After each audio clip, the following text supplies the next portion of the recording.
Je suis né à Tel Aviv et mon enfance a été peinte aux couleurs du drapeau qu'on m'a appris à vénérer. Le bleu et le blanc ont toujours coulé dans mes veines. J'étais cet élève qui corrigeait le professeur lorsqu'elle sautait un couplet de l'hymne national, mémorisait les dates de toutes les guerres et connaissait par cœur le nom de chaque général. Le patriotisme n'était pas seulement un sentiment pour moi, il était gravé dans mon ADN. À 18 ans, comme tous les jeunes de mon pays, j'ai reçu l'appel au service. Mais je ne serai pas une simple recrue parmi d'autres.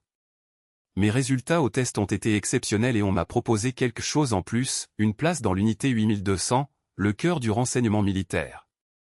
Là, derrière un bureau avec des écouteurs sur les oreilles, j'ai vu des vies s'effondrer. Nous ne portions pas d'armes, nous portions des secrets. Chaque appel de Gaza, chaque murmure dans les camps de réfugiés, chaque cri d'une mère tenant son enfant mourant, j'ai tout entendu. Au début, je me suis répété que c'était pour la sécurité, pour la survie de mon peuple. Mais ensuite est arrivée cette nuit-là. La voix d'un père tremblait dans mes écouteurs. Je pouvais à peine comprendre ses paroles entre ses sanglots. Son fils avait été touché. Il n'y avait plus rien à faire. Et puis il a dit quelque chose que je n'ai pas reconnu mais que je n'ai jamais oublié, Hasbia la Huwaïna il est iragien. J'ai arrêté d'enregistrer. J'ai reproduit. Répété. Ce n'était pas de la colère. Ce n'était pas de la haine. C'était l'abandon, la dignité, la paix et quelque chose qui m'a secoué plus que n'importe quelle explosion que j'avais jamais analysée. Quel genre de foi apporte le calme au moment de la perte? J'ai écrit les mots phonétiquement, sans rien demander à personne. Je ne pouvais pas prendre ce risque. Mais j'ai fait des recherches, tranquillement, secrètement, et ce que j'ai découvert a bouleversé mon monde. Je ne pouvais plus ignorer cette prière. Inna lillahi wa inna ilayhi raji'un. Je l'ai écrit sur un morceau de papier et je l'ai plié dans la poche de mon uniforme. Chaque fois que je le touchais, je ressentais une étrange sérénité, comme si quelqu'un m'observait, non pas pour me punir, mais pour m'accueillir. Cette nuit-là, je suis retourné à la base et j'ai ouvert un onglet de navigation privé dans mon navigateur. Prière musulmane en arabe, sens de Hasbia la Hu, pourquoi les musulmans prient-ils 5 fois? Je ne savais pas ce que je cherchais. Peut-être qu'ils voulaient prouver que c'était un non-sens, une faiblesse. Mais ce que j'ai découvert était vrai. Les histoires de prophètes, la sérénité du Coran, l'idée que la vie n'est pas un chaos mais une épreuve et qu'il existe un créateur qui surveille, prend soin et récompense non seulement les puissants, mais aussi les patients.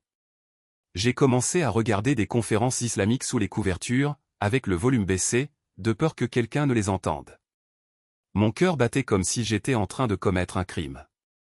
Et peut-être qu'il l'était. En Israël, les soldats ne flirtent pas avec la foi de l'ennemi. Nous l'avons détruit. Mais petit à petit, quelque chose a changé. Quand j'ai enlevé mon uniforme, je me suis regardé dans le miroir et j'ai vu une autre femme. J'ai arrêté de manger du porc. J'ai commencé à m'habiller plus modestement. Personne ne l'a remarqué. Pas encore. Mais j'ai remarqué. La guerre à l'extérieur n'était rien comparé à la bataille en moi. On dit que la vie ouvre des portes dans les endroits les plus inattendus. 2 semaines après avoir entamé cette transformation interne, mon unité a été chargée de coopérer avec une division de renseignement à Bruxelles. Juste 15 jours, pensais-je. Un autre voyage, plus de données à analyser. Mais quelque chose en moi me murmurait, c'est ta chance. En Belgique, j'ai respiré un air que je n'avais pas ressenti depuis des années, non pas parce qu'il était plus pur, mais parce que je n'étais pas sous surveillance constante.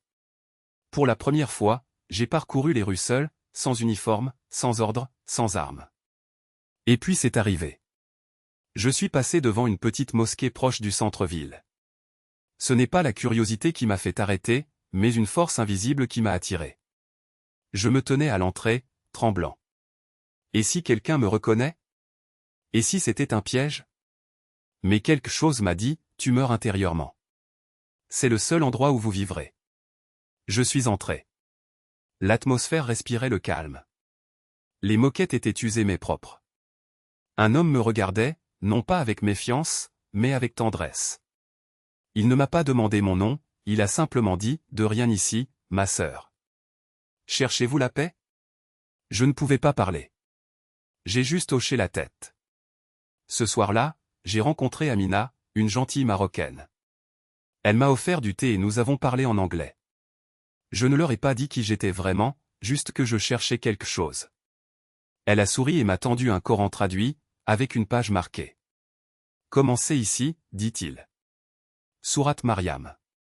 Vous vous retrouverez. Et je me suis retrouvé.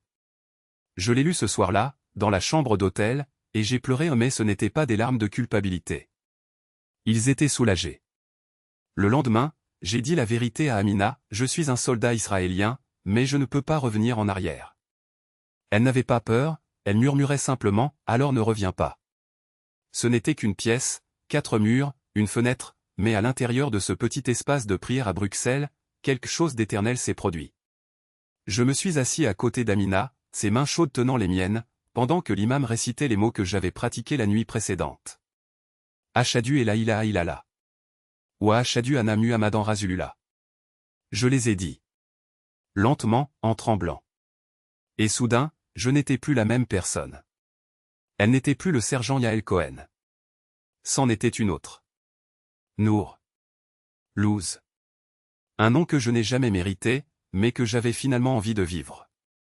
Cette nuit-là, je me suis senti vraiment propre pour la première fois de ma vie, non pas à cause de l'eau, mais parce que quelque chose de lourd m'avait quitté.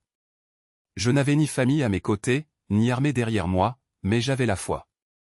Il y avait Allah. Cependant, le monde ne s'est pas arrêté à ma transformation. Il ne restait que 5 jours avant le retour de mon unité à Tel Aviv.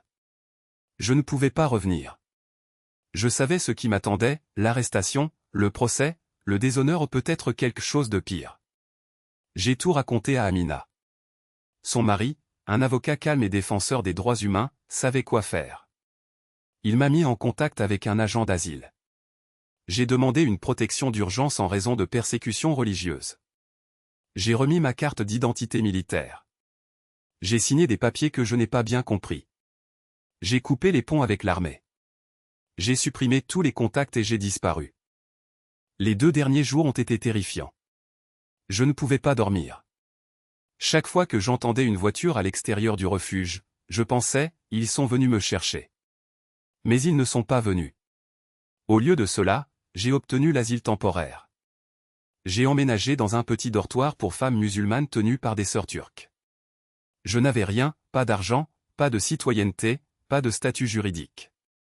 Mais chaque nuit, il murmurait, Hasbi Allahu wa inna ilayhi raji'un. Allah me suffit. Et il suffisait.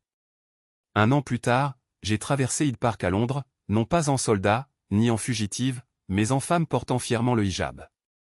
J'ai travaillé dans un centre de réfugiés, aidant les femmes fuyant les zones de guerre, certaines syriennes, d'autres afghanes, certaines provenant d'endroits où j'avais moi-même travaillé. L'ironie ne m'a pas échappé. De temps en temps, j'entendais mon ancien nom dans l'actualité internationale, un ancien soldat israélien disparaît en Europe, soupçonné d'espionnage ou de désertion. Il n'en avait aucune idée.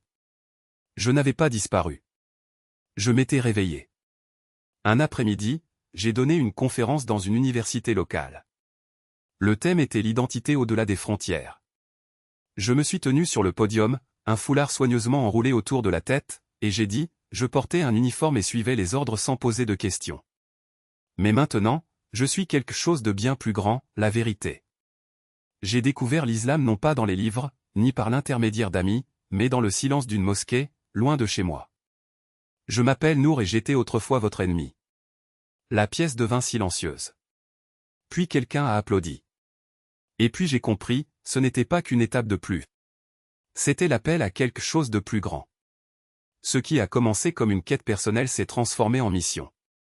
Aujourd'hui, lorsque je monte sur scène ou devant les caméras, je ne parle pas seulement pour moi, je parle au nom de ceux qui ont encore peur d'enlever le voile, de ceux qui sont jugés avant même d'ouvrir la bouche, de ceux qui portent le poids d'un passé qu'ils n'ont pas choisi. Les menaces continuent. Des messages anonymes, des regards suspects, l'ombre d'un nom qui n'est plus le mien. Je me cache toujours derrière un pseudonyme, j'évite encore certains pays comme quelqu'un évite un piège. Mais il n'y a aucun regret. Pas une seconde de doute. Parce qu'en fin de compte, tout ce que j'ai perdu n'est pas comparable à ce que j'ai gagné, une foi qui ne plie pas, une voix qui ne se tait pas, un objectif qui transcende les frontières. Il pourrait essayer de faire taire Nour. Mais la vérité? La vérité n'a pas d'uniforme. Il n'y a pas de drapeau. N'ayez pas peur.